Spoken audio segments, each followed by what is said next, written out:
ആയില്യം നക്ഷത്രക്കാരുടെ നാങ്ക് മെസ്വഫെറ എന്ന് പറയുന്ന മരം സാധാരണ എവിടെ ചെന്നാലും ഇത്രയും വലുതായിട്ടുള്ളൊരു മരം ഈ നാങ്ക് കാണാറില്ല. ഇത് തട്ടേക്കാട് ബേർഡ് സാഞ്ചുറിയിൽ അതിൻ്റെ ഉള്ളിൽ തന്നെ ടിക്കറ്റ് എടുത്ത് അകത്ത് കയറി കഴിഞ്ഞാൽ ഒരു ബട്ടർഫ്ലൈ ഗാർഡൻ ഉണ്ട്. ആ ബട്ടർഫ്ലൈ ഗാർഡനിലുള്ള ആയില്യം ഓരോ ജന്മനക്ഷത്രങ്ങളും അവയുമായി ബന്ധപ്പെട്ട വൃക്ഷങ്ങളും ഒരു നട്ടു വളർത്തിയിട്ടുണ്ട്. അതിലുള്ള ഒന്നാണ് ആയില്യം നക്ഷത്രക്കാരുടെ നാങ്ക് എന്ന് പറയുന്ന വൃക്ഷം. ഇതിന് പൂക്കളുണ്ടാവും. ഇതാണ് ആ വൃക്ഷം. ഇത് ചിത്രമാണ്.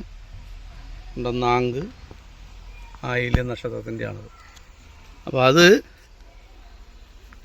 ആ മരം, ഇതാണ് ആ മരം. സാധാരണ എങ്ങും തന്നെ ഇത് കാണാറില്ല. ഇത് ഈ പേരെഴുതി വെച്ചിട്ടുണ്ടാവും, പക്ഷേ ഈ മരം കാണാറില്ല. ഇപ്പോൾ ഇവിടെയാണത് കാണാനായിട്ട് പറ്റിയത്.